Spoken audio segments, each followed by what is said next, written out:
पंचतंत्र के पिछले भाग में हमने सुना था पंचतंत्र की उत्पत्ति के बारे में। आज की कहानी का नाम है मित्रभेद प्रारंभ की कथा। मित्रभेद के कुल 23 कथाएं हैं जो हम जानेंगे और उससे सीखेंगे कुछ मॉरल और मैनेजमेंट एंड लाइफ लेसन्स। तो चलते हैं कहानी की ओर। मित्रभेद की पहली कथा, प्रारंभ की कथा।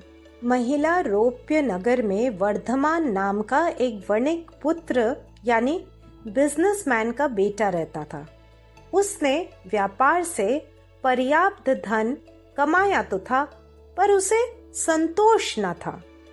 धन का नशा हमारे भीतर अपूर्णता यानी इनकम्प्लीटनेस का एहसास जगाता है और कितना भी हम धन अर्जित करें उससे संतुष्ट नहीं होते।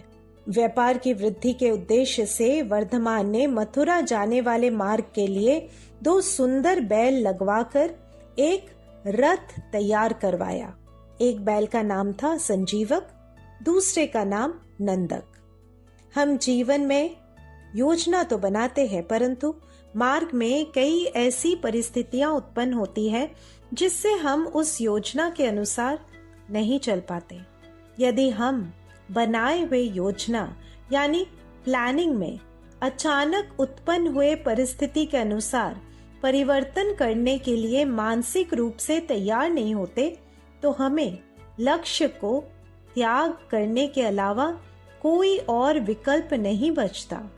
वर्धमान का रथ यमुना के तट पर तो पहुंचा, परंतु उसका एक बैल संजीवक यमुना किनारे दलदल में फंस गया। बाहर निकलने के प्रयास में उसने अपने एक पैर को भी क्षति पहुंचा दी। वह इस स्थिति में भी नहीं था कि आगे चल सके। वर्धमान को बड़ा दुख हो रहा था। उसने 3 रात प्रतीक्षा तो की, परंतु फिर भी संजीवक स्वस्थ ना हुआ। अब और अधिक रुका नहीं जा सकता था, क्योंकि संजीवक को पूरी तरह ठीक होने में तो कई दिन लग जाएंगे। जीवन में कई बार ऐसे पल आते हैं जहां दिल यानी हार्ट कुछ कहता है और दिमाग यानी हेड कुछ और। वर्धमान का दिल अपने प्रिय बैल संजीवक को छोड़कर जाना नहीं चाह रहा था, परंतु दिमाग कह रहा था आगे बढ़ो, भावनाओं में लिप्त होकर कोई हानिकारक निर्णय मत लो। वर्धमान ने कुछ दिमाग की सुनी और कुछ दिल की, कुछ हार्ट की तो कुछ हेड की। वह स्वयं आगे बढ़ा और पीछे संजीवक के देखरेख के लिए रक्षकों को वहां रख गया। अब क्या ये रक्षक वहां रुकेंगे? क्या वे अपने मालिक की आज्ञा पूर्ण निष्ठा के साथ पालन करेंगे? कई लोग कर्तव्य परायणता यानी वर्क कमिटमेंट का दिखावा तो करते हैं, परंतु उसका पालन करना उनके लिए संभव नहीं होता और वे ऐसे किसी बहाने का शरण लेते हैं जिससे उन पर कोई प्रश्न भी नहीं उठाया जा सकता। ऐसा ही किया वर्धमान के रक्षकों ने। जंगल में जानवरों की ध्वनि सुनकर रक्षक डर गए और वहां से भाग गए। वर्धमान के पास पहुंचकर कहा, स्वामी, हमने संजीवक को बचाने के लिए बहुत प्रयत्न किए, परंतु बचा ना पाए। उसके मरने पर हमने उसका सम्मान पूर्वक दाह संस्कार कर दिया। वर्धमान स्वीकार के अतिरिक्त और क्या कर सकता था? कई परिस्थितियों को हम जितना शीघ्र स्वीकार करें उतना ही हमारे लिए श्रेष्ठ होता है। जिस चीज पर हमारा नियंत्रण ना हो, कंट्रोल ना हो और हम उसी के संताप में पड़े रहें, रिग्रेट करते रहें, तो हम केवल अपने को पीड़ा ही देंगे। उधर संजीवक यमुना तट में शुद्ध वातावरण में स्वस्थ होने लगा था। उस सुंदर वातावरण में वह आनंद से झूमता और मदमत होकर गरजता रहता। मनुष्य कई बार अपने शारीरिक कष्ट से बाहर नहीं आ पाता, क्योंकि वह किसी न किसी पूर्व में हुए घटना को मन में बार बार दोहराकर दर्द का अनुभव करता रहता। मानसिक पीड़ा शारीरिक पीड़ा को जकड़ कर रखता है। संजीवक ने अपने मन में किसी भी प्रकार के आक्रोश को स्थान नहीं दिया, जैसे कोई मुझे प्यार नहीं करता, देखो सब मुझे छोड़कर चले गए, पूरी दुनिया में मेरा तो कोई भी नहीं है, आदि। वह तो बस वर्तमान के आनंद अनुभव करने में लगा हुआ था। कितना सुंदर जीवन हो यदि हम भी कष्ट के समय धैर्य रखें और व्यर्थ चिंताओं को मन में निवास न करने दें। अब एक दिन उसी यमुना तट पर पिंगलक नामक सिंह पानी पीने आया।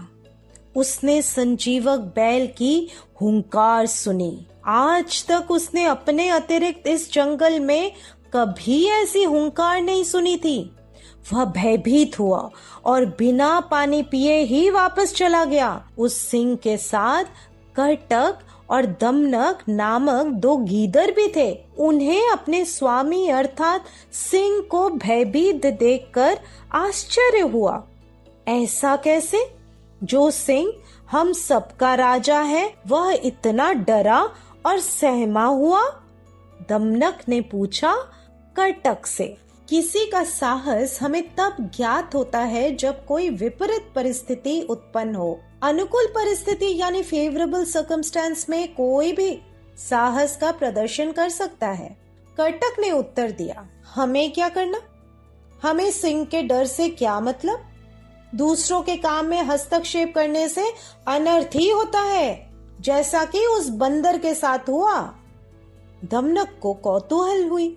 उसने पूछा, कौन सा बंदर और क्या हुआ था उसे?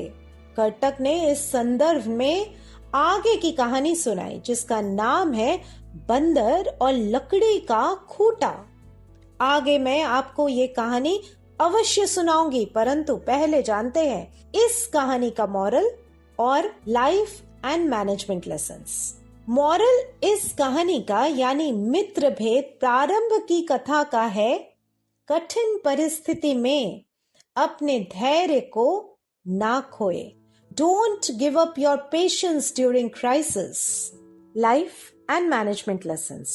फर्स्ट, पावर ऑफ पेशेंस, धैर्य की शक्ति। यदि आप धैर्य को अपने भीतर धारण करते हैं तो कोई भी परिस्थिति आपको गिरा नहीं सकती, अपितु और भी प्रबल बनाएगी।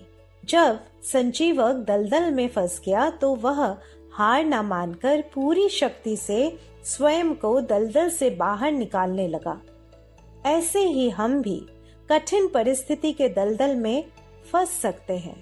उन परिस्थितियों में हार न मान, यदि हम धैर्य रखें तो वही धैर्य हमें सटीक मार्ग दिखाकर उस दलदल से बाहर निकालने में सहायक होगा। Second, stop blaming attitude. Blaming attitude हमें अंदर ही अंदर जलाती रहती है। ब्लेम हम दूसरों पर डाल तो सकते हैं, परंतु उससे हमें कोई भी लाभ प्राप्त नहीं हो सकता। संजीवक को जब उसका मालिक वर्धमान तथा रक्षक छोड़कर चले गए तो वह उनको ब्लेम करने में अपना समय नष्ट नहीं किया। वह तो बस अपने आप को स्वस्थ करने हेतु निरंतर प्रयास करता रहा और उस परिस्थिति को स्वीकार कर उसी वातावरण का आनंद उठाता रहा। जीवन काश या अफसोस में जीने का नाम नहीं है। जिस भी परिस्थिति में हो उसमें झूमते हुए उचित कार्य करने का नाम है जीवन। Third, make careful choice of people around you. चाहे मित्र चाहे सेवक, मीन्स वेदर फ्रेंड्स और एम्प्लॉइज, हमें उनका बहुत ही ध्यान पूर्वक चयन करना चाहिए। वर्धमान ने विश्वास के साथ अपने रक्षकों को संजीवक बैल के देखभाल के लिए रखा था, परंतु ना उन्होंने अपने दायित्व की पूर्ति की, ना ही अपने मालिक को सत्य बोला। यदि ऐसे लोगों के ऊपर विश्वास कर कोई बड़ा दायित्व सौंपते हैं तो हमें बहुत बड़ी हानि का सामना करना पड़ सकता है। कैसी लगी आपको आज की कहानी? इस कहानी के आधार पर आपको सेल्फ डेवलपमेंट प्रैक्टिकल एक्सरसाइजेस देती हूँ, जिसे प्रैक्टिस कर आप अपने आप को और पीसफुल एंड पावरफुल महसूस करेंगे। फर्स्ट, अपने अंदर झांक कर देखें, क्या आप ब्लेमिंग हैबिट रखते हैं? आपकी वजह से ही मैं सफल नहीं हो पाया, यदि तुमने मेरी मदद की होती तो मैं इस काम को कर लेता। उसने अपना काम टाइम पर नहीं किया, इसलिए मेरा काम अधूरा रह गया, वरना तो मैं कर ही लेता।